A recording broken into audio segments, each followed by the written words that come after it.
General Do-hyun stood motionless on the observation deck, his forearms clasped formally behind his back. The blue-green planet filled the viewport, swirling clouds occasionally revealing glimpses of land and ocean. His scales shifted to a formal pattern, deep blue with silver highlights, as befitted a representative of the Galactic Collective's high command. "They're here," announced his aide.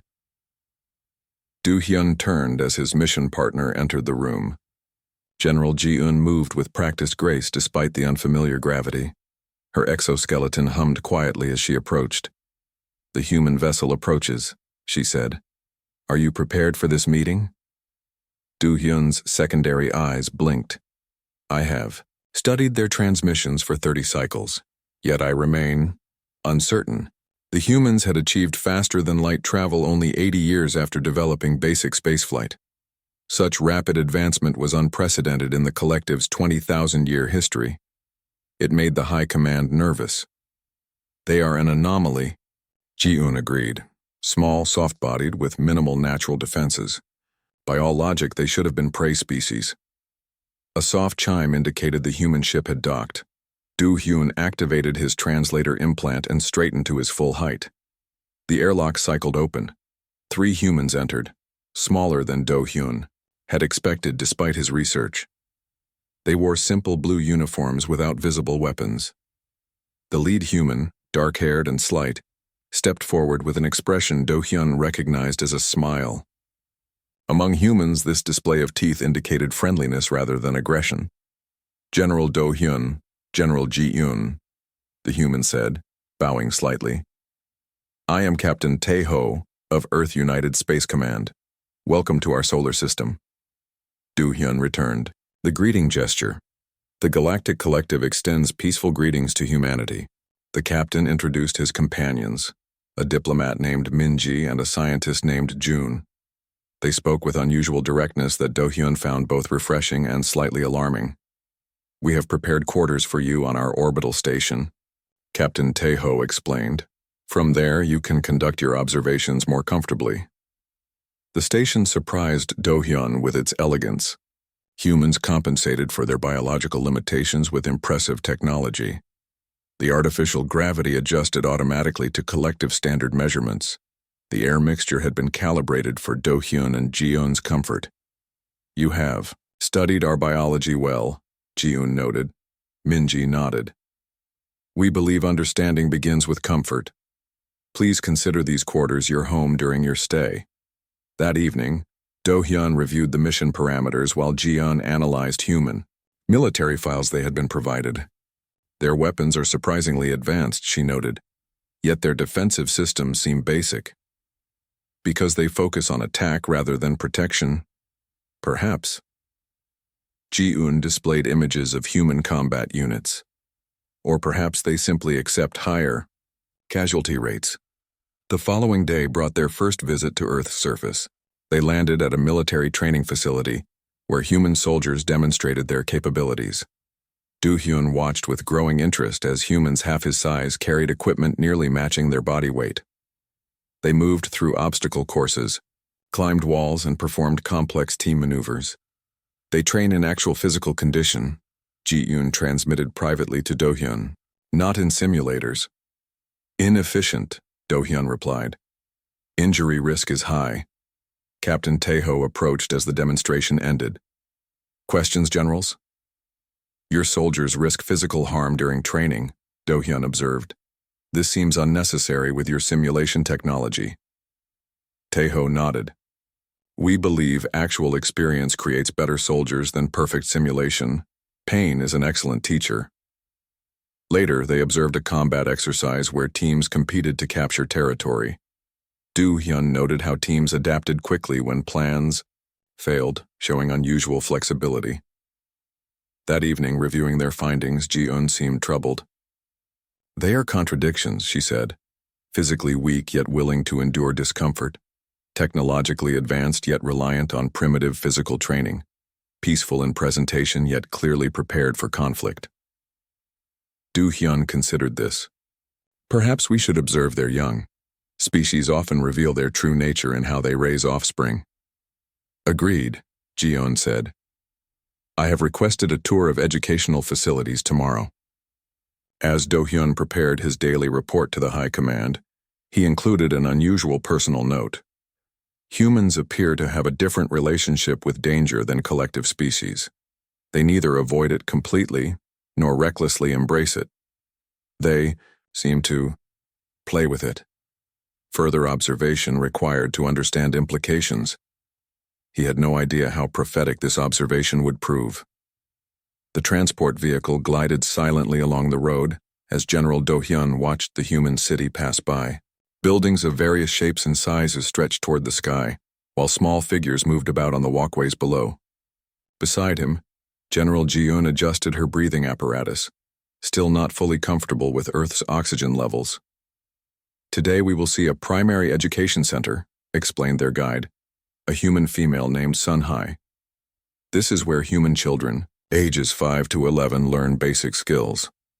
Do-hyun's antenna twitched with interest. In collective species, young ones were kept in protected nurseries until they reached maturity.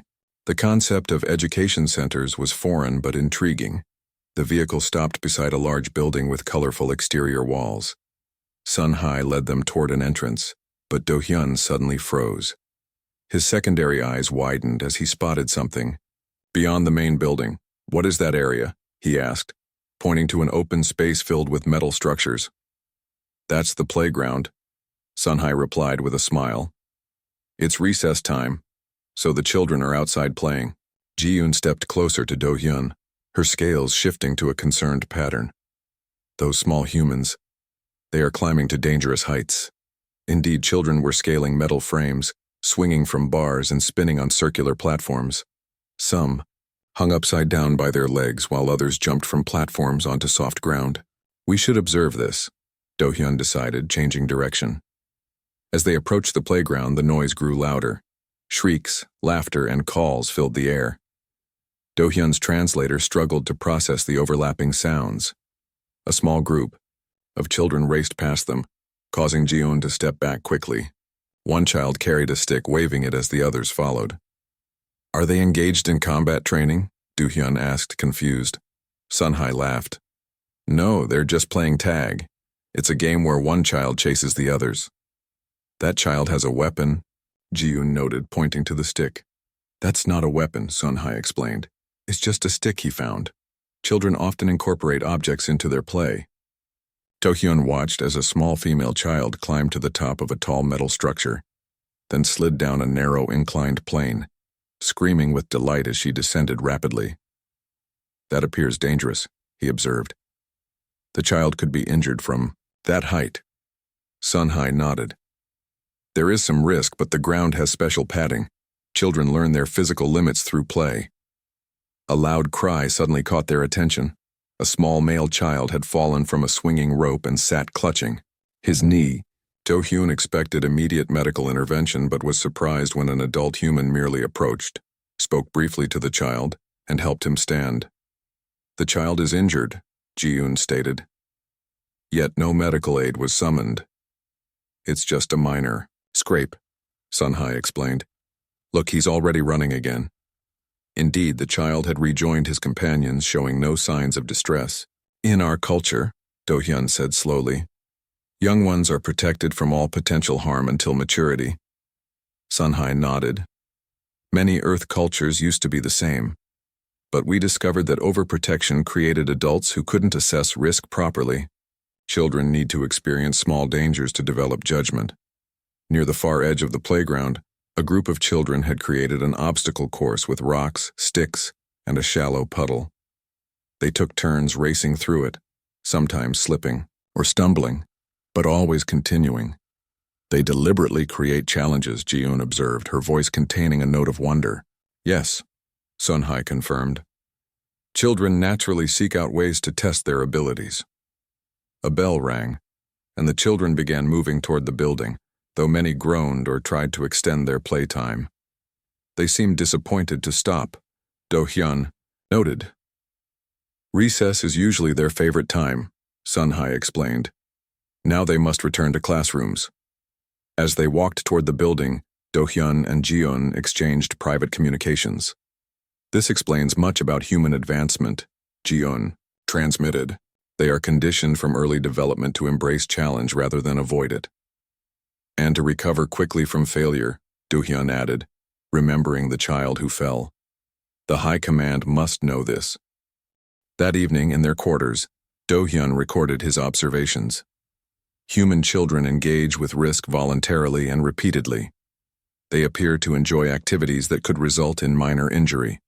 This behavior is not discouraged, but supervised. The implications for human military and exploration capabilities are significant. Species that treat danger as play may approach problems very differently than those who avoid danger entirely. Ji-un added her own note. Recommend extensive study of human development patterns. Their comfort with risk may explain their rapid technological advancement and unusual approach to space exploration. Neither general realized yet how profound this insight would prove to be. General Do-hyun stood in the laboratory, his forearms carefully positioned at his sides to avoid touching the delicate human equipment. The room was bright with artificial light, walls lined with screens displaying colorful images of human brains. Beside him, General Ji-un's scales had shifted to their analytical pattern, a subtle ripple of green and gold that indicated intense focus. "Thank you for coming," said Professor Han-jae, a human scientist with silver hair and quick movements. "After your interest in our playgrounds, I thought you might appreciate seeing our research." Do-hyun nodded. "The behavior of human young ones is puzzling to us." Han-jae smiled. "Many human parents would agree." He gestured to a nearby assistant. "Soo-jin will show you our current study." Soo-jin, a younger human with quiet confidence, activated a large central screen. "This is a comparative brain scan of 2 human children, both age 7. The image showed 2 brains side by side, with certain areas highlighted in different colors. The brain on the left belongs to a child who engages in regular physical play, including what we call risky play, climbing, rough-and-tumble games, high-speed activities. The brain on the right belongs to a child with limited physical play. Experience." Do-hyun leaned closer. Even to his unfamiliar eyes, the differences were striking. The first brain showed more connections, more activity in certain regions. The active regions are related to problem-solving, emotional regulation, and spatial awareness, Soo-jin explained. When children engage with controlled risk, these neural pathways strengthen dramatically. Ji-un's antenna twitched. "By controlled risk, you mean activities that could cause injury?" "Yes, but typically minor injuries," Han-jae clarified. "Scrapes, bruises, occasional sprains, nothing life-threatening." "And this is desired?" Do-hyun asked. Han-jae nodded. "We've learned that preventing all risk creates problems. Children who never fall don't learn how to fall safely. Children who never face challenges don't develop resilience." Soo-jin changed the display to a timeline of brain development. "We've tracked these patterns from childhood to adulthood. The differences persist and even magnify over time." The professors guided them to another section where videos played on multiple screens. Children climbing trees, building precarious structures, racing on wheeled devices, jumping between platforms. "In our history," Han-jae explained, "there was a period when many human societies became extremely protective of children. Playgrounds became safer, adult supervision increased, and children's independent movement decreased." "This was not beneficial?" Ji-un asked. "No. We observed increasing anxiety, decreased physical capability, and reduced problem-solving skills. Children weren't learning to assess risk because they had no experience with it." Do-hyun processed this information carefully. "In collective species, young ones are kept in secure environments until maturity. We prefer simulation for learning." Han-jae nodded respectfully.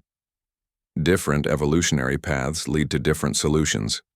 For humans, our extended childhood, longer than any other Earth species, seems specifically designed for learning through play."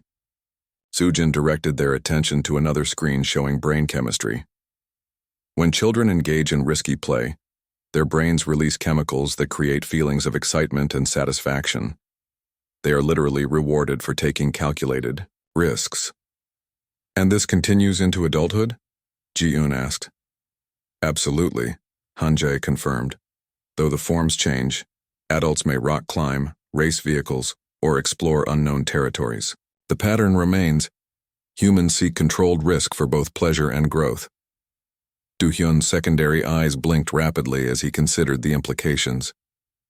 Your species' rapid space exploration? Yes, Han-jae smiled. Many have noted the connection. Societies that allow children more independence and risk in play tend to produce more innovative adults.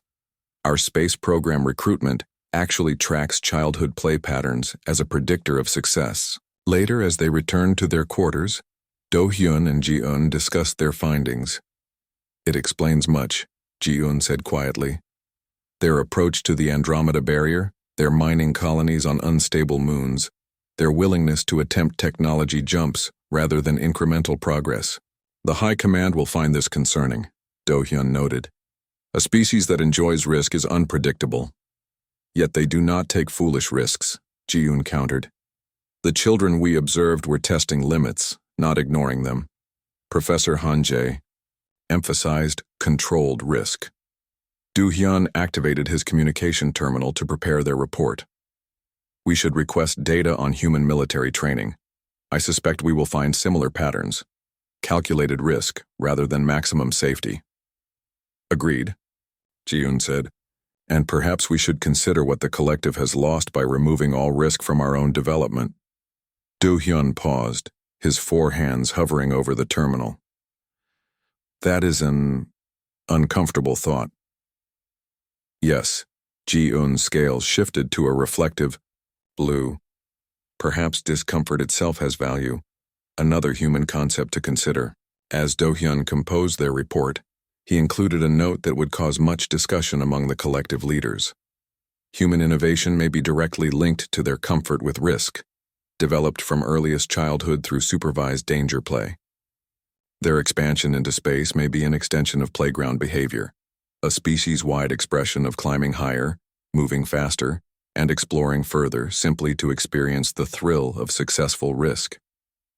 General Do-hyun's image flickered slightly on the large communication screen as the transmission traveled across vast distances to collective high command. The 7 supreme commanders sat in a semicircle, their various biological forms unified by expressions of concern. Do-hyun had never addressed the full command before, and despite his years of service, he felt a flutter of nervousness in his secondary respiratory system. Your reports on human behavior patterns are troubling, said Supreme Commander Kell, her crystalline form shifting colors as she spoke. Please elaborate on your military assessment. Do-hyun straightened. After 3 months studying humans, General Ji-eun and I have reached several conclusions about their potential as allies or adversaries. Ji-eun stepped into the transmission field beside him. Her scales had been polished to formal brightness for this crucial meeting. Humans approach danger differently than any collective species, she began. This affects their military doctrine in unexpected ways. Do-hyun activated a display showing footage from a human military exercise they had witnessed.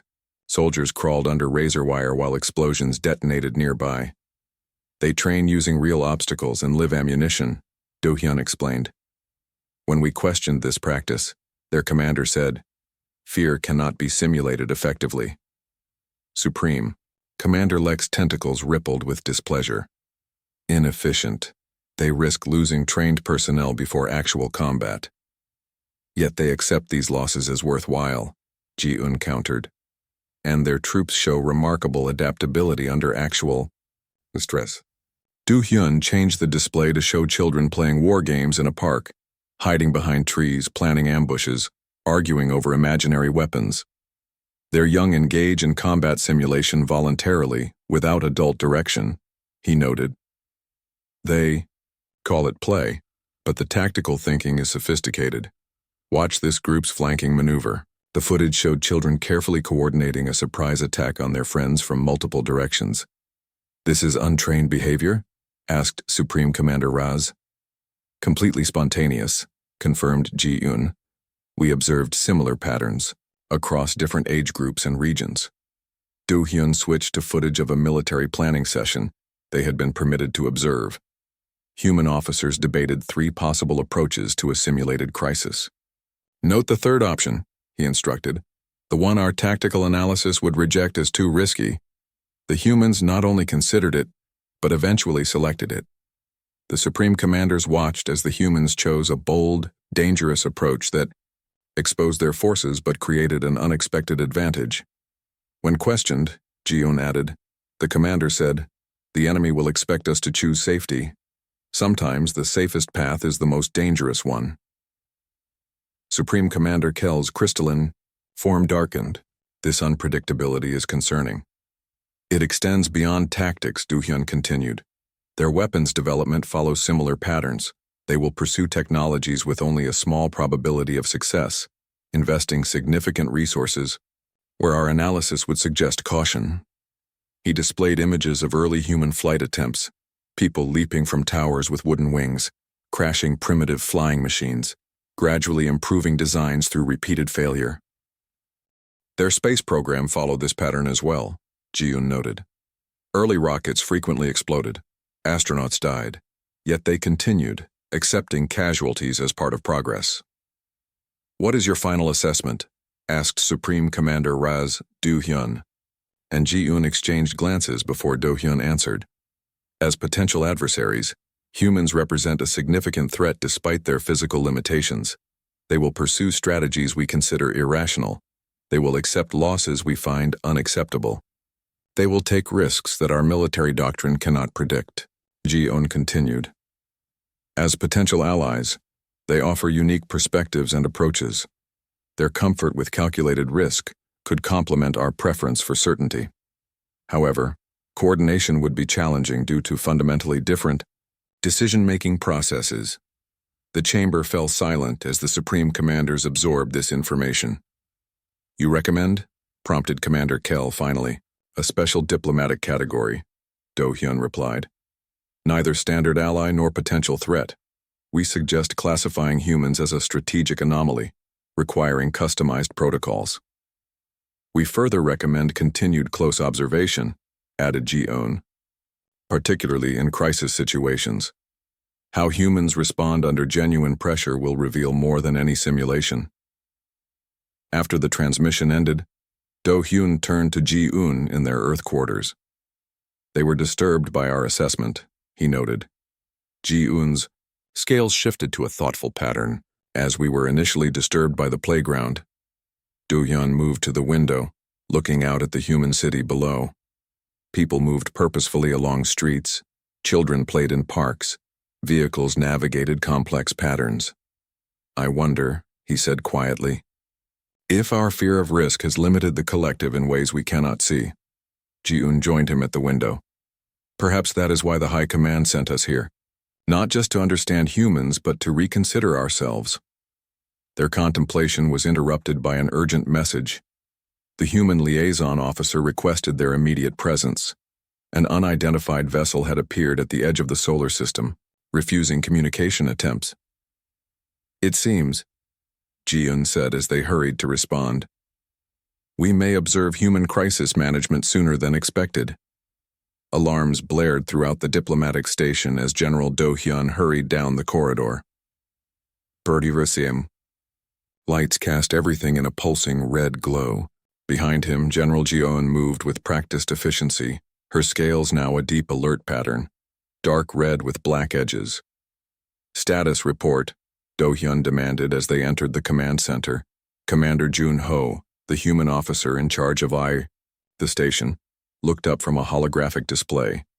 His face showed tension but remained remarkably composed. 6 vessels appeared without warning. They've identified themselves as the Krazak Dominion. Jun-ho gestured to the display showing 6 arrow-shaped ships positioned around the station. They're demanding immediate surrender. Do-hyun felt his secondary heart quicken. The Krazak were known to the collective, a warrior culture from the outer spiral arm, aggressive and expansionist. They claim this sector of space, explained Jun-ho. They say our station violates their territory. This is neutral space, Ji-Yun countered. By all recognized treaties. They don't recognize those treaties, Junho interrupted, and they've given us 30 minutes to evacuate before they open fire. Do-hyun studied the tactical display. The station's defenses were minimal, designed for meteoroid protection, not warfare. Earth reinforcements could not arrive in time. The collective fleet was 3 days away at maximum speed. Our options are limited, Do-hyun stated. Surrender seems the only logical choice to preserve life. The humans in the room exchanged glances. A young officer named Hai-Wan stepped forward. Commander, what about the communication array modification we discussed last month? The theoretical one? Junho frowned. That was speculative, Lieutenant. It's never been tested. What modification? Ji-Yun inquired. Hai-Wan turned to the generals. We theorized that our main communication array could be reconfigured to emit a focused electromagnetic pulse. It might temporarily disable their targeting systems. Giving us time to call for help, Junho added. But the risk is substantial. Do-hyun's antenna twitched with interest. What risk specifically? The array wasn't designed for that kind of power surge, explained Hai-Wan. It would almost certainly burn out completely. We'd lose all long-range communication capability. Meaning no distress calls, Ji-Eun noted. No way to contact Earth or the collective. Yes, Junho confirmed. And if it fails to disable their weapons, we'd have no remaining options. Do-hyun analyzed the situation using standard collective protocol. The calculation was clear: a untested defense with high failure probability versus a surrender with guaranteed survival. Logic dictated surrender. Yet as Do-hyun prepared to recommend this course, an image flashed in his mind. Human children on the playground, leaping from heights, testing boundaries, embracing controlled risk. He recalled Professor Han Jae's words. Preventing all risk creates problems. You wish to attempt this modification, Do-hyun said to Junho. It wasn't a question. Junho nodded. It's a slim chance, but yes. Ji-Eun's scales rippled with uncertainty. Collective doctrine would advise against such an unproven strategy. We are not in collective space, Do-hyun replied quietly. Perhaps collective doctrine does not apply here. The command center fell, silent, all eyes on the two generals whose recommendation would carry significant weight. Do-hyun straightened to his full height. Proceed with the modification, Commander Junho. Activity erupted as the humans began their work. Engineers rerouted power systems. Scientists recalibrated the communication array. Security personnel prepared emergency protocols. This is not logical, Ji-Eun transmitted privately to Do-hyun. Neither is climbing to dangerous heights for pleasure, he replied. Yet the playground teaches skills that serve humans well. 20 minutes later, the modified array was ready. The Krasaki ships had moved closer, weapon systems visibly charging. On my mark, ordered Junho. The room tensed as he counted down. 3, 2, 1. Emit. The station lights dimmed as power surged to the communication array. On the tactical display, the pulse appeared as an expanding ring of energy. For a terrible moment, nothing happened. Then one by one, the Krasak ships began drifting out of formation, their weapon systems flickering off. It worked, exclaimed Hai-Wan. Their targeting systems are offline. Launch emergency beacons, Junho ordered. Small, pre-programmed distress pods shot from the station, each carrying messages to Earth and the collective. 3 days later, as collective ships secured the sector and repair crews worked to restore the station's communications, Do-hyun found Ji-Eun in the observation lounge. She was watching a recorded feed from Earth, children playing in a park, climbing, running, laughing. Our final report is due tomorrow, she noted as Do-hyun joined her. Yes, the High Command expects our recommendations for future human relations. They watched as a child attempted to climb a tall tree, fell, then immediately began climbing again. I have been considering a revision to collective educational protocols, Ji-Eun said quietly. Perhaps our young ones would benefit from less protection. Do-hyun's 4 eyes blinked in surprise. That would be a significant cultural shift. Indeed. Ji-eun's scales shifted to a new pattern Do-hyun had never seen before. Something between curiosity and hope. But as humans might say, sometimes the greatest safety lies in learning to embrace danger.